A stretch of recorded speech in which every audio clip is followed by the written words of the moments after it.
Fala galera, bom dia, boa tarde, boa noite, boa madrugada. Meu nome é Sidney Martins, sou professor de língua portuguesa aqui do LAC Concursos, um dos melhores sites de videoaula do Brasil, quiçá das Américas. E é com imenso prazer que hoje nós vamos trabalhar a parte de coesão e também a questão das figuras de linguagem.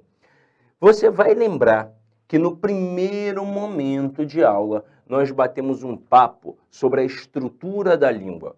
E falamos aqui que para fazer uma análise textual é preciso antes fazer uma análise gramatical. E que existia um assunto fronteiriço, que era a ponte entre a gramática e o texto. E este elemento, esta ponte, é a coesão textual, que a gente divide em coesão referencial e coesão sequencial. Lembrando, o que é a coesão referencial? É quando um elemento faz referência a outro no intuito de evitar repetição. Na fala, eu posso várias vezes repetir o mesmo termo. Na escrita, se eu repito, eu demonstro pobreza de vocabulário. Agora, o que seria a coesão sequencial? Vamos recapitular. É quando nós indicamos a sequência das ideias dentro de um texto. Se tem causa, consequência, finalidade, oposição, conclusão e por aí vai. Sabemos que o principal elemento da coesão referencial é o pronome, mas não é o único. Eu posso evitar repetições dentro de um texto com pronomes, sim, mas também com substantivos, com sinônimos e até com nada. Simplesmente com a ausência de uma estrutura, com as elipses. Então é possível evitar as repetições, não indicar pobreza de vocabulário de diversas formas. E nós vamos abordar isso aqui. Agora, quando a gente pensa na coesão sequencial, obviamente o principal elemento é a conjunção, mas também não é o único. A preposição também trabalha muito bem em cima disso. Agora, a partir deste momento, nós vamos começar a trabalhar aquilo que a gente chama de coesão referencial. E depois a gente vai dar uma recapitulada legal na parte de coesão sequencial. E na sequência, nós vamos trabalhar um pouco figuras de linguagem. E aí você vai lembrar que num determinado momento eu falei para vocês que nós precisamos de conhecimento de mundo para resolver as questões de interpretação. Mas tem duas pegadas para resolver as essências interpretativas. Nós temos a questão empírica, conhecimento de mundo mesmo, de verdade, ter lido bons livros, ter visto bons filmes, ter escutado boa música, a idade conta, tudo isso, uma viagem, conhecer museus, ir a exposições, tudo isso. Mas tem a parte do conhecimento linguístico. Então, dominar denotação, conotação, figuras de linguagem, funções da linguagem, intertextualidade, tudo isso é base para você fazer uma excelente análise textual. Isso é só para mostrar que nada do que está na língua portuguesa é à toa. Ah, mas eu devo estudar quais assuntos? Quais são os principais assuntos?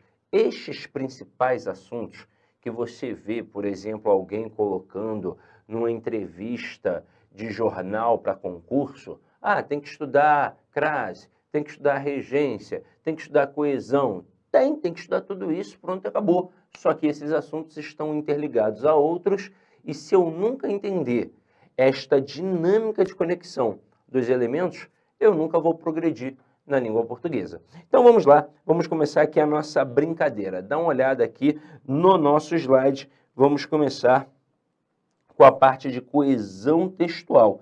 E vamos começar principalmente com a coesão referencial, mas eu já mostro aqui, ó. Nós temos a coesão referencial e nós temos a coesão sequencial. Vamos abordar esses dois campos. Aí veja que na sequência aqui a gente já tem alguns nomes, elementos endofóricos, anafórico, catafórico, elementos exofóricos. O que seria isso, Sidoca? Vamos lá. Imagina que isso aqui é um texto, tá? E dentro desse texto há diversos elementos que se relacionam. Diversos elementos. Esta relação entre esses elementos nós chamamos de coesão referencial. E aí, ora, um elemento aponta para frente, ora, um elemento aponta para trás, e às vezes até para um elemento fora do texto. A esse procedimento nós chamamos de elementos endofóricos, quando o apontamento é dentro do texto, e de elementos esofóricos, quando o apontamento é fora do texto. Então acompanha aqui comigo. Quando eu aponto para dentro do texto, eu falo dos elementos endofóricos. E quando o apontamento é fora do texto, eu chamo de elementos esofóricos. Aí, neste momento, nós vamos pensar na nossa aulinha de biologia lá da escola. Na verdade, a aulinha de ciências. Vou trabalhar com a sua memória afetiva para você perceber como alguns conteúdos você já tem, você já traz com você. Então, vamos lá. Lembra que lá na 8ª série, se você for um pouquinho mais velho, ou no 9º ano, se você for um pouquinho mais novo, você estudou o esqueleto. E aí você estudou o esqueleto dentro do corpo e o esqueleto fora do corpo? Lembra que o nome do esqueleto dentro do corpo era o endoesqueleto e o esqueleto fora do corpo era o exoesqueleto? Sabe por quê? Porque etimologicamente falando, endo significa dentro e exo significa fora. E o que significa fóricos? Fóricos é apontar, é levar. Então, quando eu digo que um elemento é endofórico, significa que é um elemento que está apontando para dentro do texto. Então, ó, endo dentro, fórico é apontar, é levar. Então, o elemento endofórico é aquele que aponta para dentro do texto. E esofórico é o elemento que aponta para fora do texto. Nesta parte do esofórico, a gente tem uma complicação a mais, até pelas possibilidades de nomenclatura que podem aparecer na prova. Mas vamos, por hora, deixar quieto isso aí. E vamos trabalhar a questão do elemento endofórico. E aí pensa comigo, através de uma lógica. Eu não vou apontar para mim mesmo, eu vou apontar para um outro elemento dentro do texto. Então só possuo duas possibilidades. Ou eu vou apontar para alguém que já apareceu, ou eu vou apontar para alguém que ainda vai aparecer. É por isso que eu divido os elementos endofóricos em duas etapas, o anafórico e o catafórico. Então vamos visualizar isso aqui no nosso material. Elementos endofóricos. Vamos começar com esse camaradinha. É a ligação de um elemento ao outro dentro do texto. Dividem-se em anafórico e catafórico. No anafórico, um elemento do texto, veja bem, do texto, ele está dentro do texto, faz referência a outro anterior, que também estará o quê? Dentro do texto. Agora, no catafórico, um elemento do texto, ele está dentro do texto, faz referência a outro posterior, ou seja, que vai aparecer depois, mas que também está dentro do texto. Vamos ver como é que isso funciona na prática. Olha só esse primeiro exemplo. João era casado com Maria. Ontem ele a viu aos beijos com outro homem. Hoje ambos vivem separados. Lembra que agora há pouco eu falei que a coesão referencial serve para evitar repetição no intuito de evitar repetição, para não demonstrar pobreza de vocabulário? Que na fala a gente pode repetir várias vezes o mesmo termo e ninguém estranha? Isso é uma verdade. Está vendo aqui esse texto? Vamos lá. Veja que aqui eu tenho como personagens principais João e Maria. Se fosse uma conversa na base da oralidade, eu iria repetir João e Maria o tempo todo. Eu diria João era casado com Maria. Ontem João viu Maria aos beijos com outro homem. Hoje João e Maria vivem separados. Aí você vai dizer assim para mim, mas Sidoca, essa sequência de falas é engessada, é estranha. Ninguém conversa assim. Não, ninguém conversa assim. Na conversa, nós temos alternância de falas e de ações. Não é um monólogo. Se eu estiver conversando com uma outra pessoa, eu também vou escutar a outra pessoa. Então, em determinados momentos, eu serei o emissor, estarei falando e o meu interlocutor estará ouvindo, mas em outros momentos, quem vai assumir a função de interlocutor serei eu. E a outra pessoa vai assumir a função de emissor. Então eu não falo o tempo todo sozinho. Eu falo, mas eu também ouço. E fora outras situações. Além da alternância de fala, além dessa alternância de emissor e receptor, também tem uma alternância de ações. Vamos supor que você e eu estejamos num bar falando sobre nossos amigos João e Maria. Nós estamos ali comentando a situação, comentando a relação deles. E aí eu falo, você fala, mas nós estamos num bar. Então nós estamos tomando uma cerveja, nós estamos comendo um petisco, nós seremos interrompidos por outras pessoas, ora pelo garçom, ora pelo dono do bar, de repentemente, ora até por outras pessoas que nos conhecem. Se for um bar, por exemplo, perto da nossa casa, ou um bar costumeiro, então imagina, diante de todas essas alternâncias, de todas essas ações, eu vou dizer sim, João era casado com Maria. Aí vou fazer diversas outras coisas, você vai falar, eu vou beber uma cerveja, e aí eu vou continuar. Ontem, João viu Maria aos beijos com outro homem. E depois, hoje, João e Maria vivem separados. Com as alternâncias de falas e de ações, nós não vamos perceber essas repetições. Ou, pelo menos, elas não vão nos incomodar. Agora, quando eu tenho um texto escrito, em que o meu interlocutor é o leitor, e ele não dialoga comigo no momento da escrita, ele apenas vai ler depois tudo aquilo que eu já escrevi, eu tenho que ter um texto objetivo. Eu tenho que pensar nessa situação e fazer uma ótima seleção vocabular.